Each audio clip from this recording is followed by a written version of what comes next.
It starts with a simple, almost thoughtless act. A wet wipe, used for a moment's convenience, is tossed into the toilet and flushed away. Out of sight, out of mind. But this single action, multiplied by millions every day, is the beginning of a colossal crisis. It's a journey that starts in your bathroom and ends with monstrous blockages in our sewers, polluted rivers, and a staggering cost to society. Today on Fun Facts Online, we're diving into the sewers to uncover the unseen menace of the wet wipe. So what makes this seemingly simple product so destructive? A wet wipe might feel like soft cloth, but it's a world away from the toilet paper it often replaces. The vast majority, an astonishing 90%, are made with plastic. We're talking about synthetic fibers like polyester and polypropylene, the same materials used to make plastic bottles. These plastic fibers are woven together with natural fibers like cotton or rayon, using a process called spunlace, where high-pressure water jets entangle them into a durable sheet. This process is key. It creates a wipe that won't fall apart in your hand, and more importantly, it won't fall apart in the sewer. On top of the plastic fabric, these wipes are saturated with a cocktail of chemicals: surfactants for cleaning, preservatives like formaldehyde and parabens to prevent mold, and synthetic fragrances. This robust combination of plastic and chemicals is precisely what makes the wet wipe a formidable and enduring foe once it enters our wastewater systems. When a wipe is flushed, it embarks on a journey through pipes never designed to handle it. Toilet paper is engineered to disintegrate in water almost instantly. Wet wipes, fortified with plastic, do the exact opposite. They might disappear down your toilet's U-bend, but their destructive journey is only just beginning. As they travel through your home's plumbing, they can snag on any imperfection, starting a small clog. If you have a septic system, they pile up in the solids tank, leading to costly pump-outs and even system failure. But the real problem begins when they hit the main sewer lines. Here, the intact wipe acts as a perfect seed for something much more sinister. Our sewers are constantly and illegally receiving fats, oils, and grease, or fog, poured down kitchen sinks.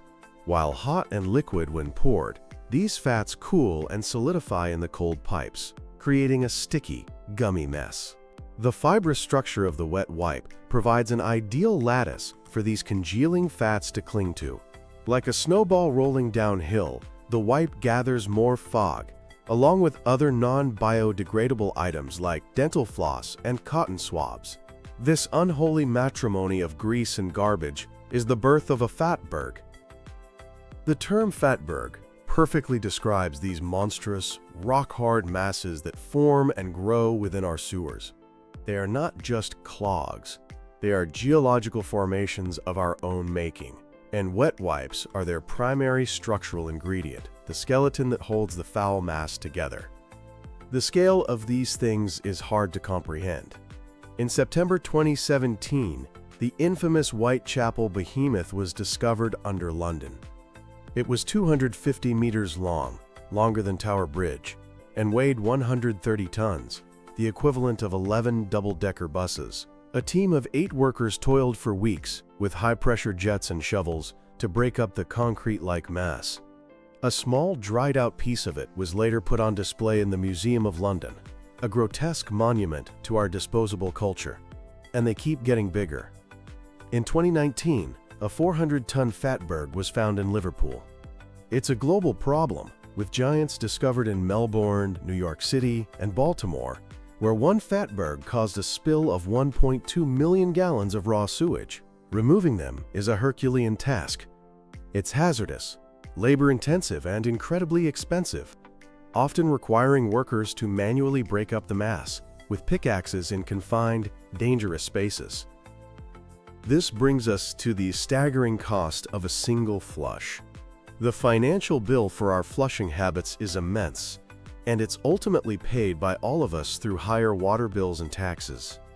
In the United Kingdom, water companies spend up to £200 million, or about $250 million US, every year clearing around 300,000 sewer blockages, with wipes being a primary cause.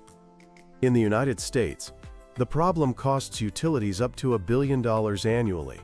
New York City spent over $18 million in just 5 years on wipe-related equipment problems. Cities in Germany and Canada report spending hundreds of thousands to millions of euros and dollars each year. These figures only cover the direct costs of clearing blockages and repairing pumps. They don't include the cost of sewage backing up into homes and businesses, or the astronomical cost of the environmental damage that happens when these blockages cause massive sewage spills. When a fatberg blocks a sewer, raw sewage has nowhere to go but back up into streets and homes, or into our environment. The pressure forces it out of emergency release points called combined sewer overflows, dumping untreated sewage directly into rivers, lakes, and oceans. The EPA estimates that fats, oils, and grease, the main ingredients of fatbergs, are responsible for 65% of all sewer spills. This influx of sewage depletes oxygen in the water, killing fish and other aquatic life, and contaminating the water with harmful bacteria and viruses. But the damage doesn't stop there. The plastic fibers in the wipes are a ticking time bomb. As the wipes break down in the environment, they don't biodegrade. They fragment into smaller and smaller pieces, creating a deluge of microplastics. A single wet wipe can shed billions of these microscopic plastic particles. These particles are now everywhere, in our oceans, our rivers, and our soil.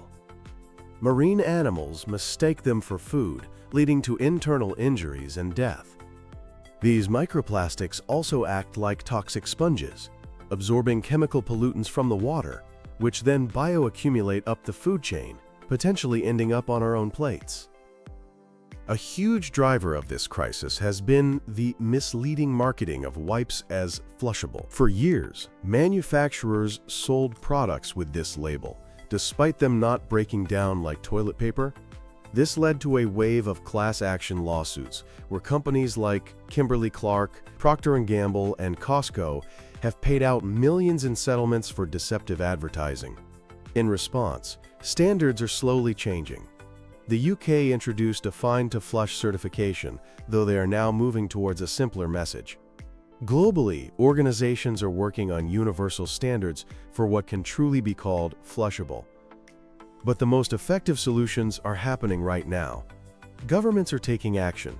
England, for example, is banning the sale of wet wipes containing plastic, set to start in 2027.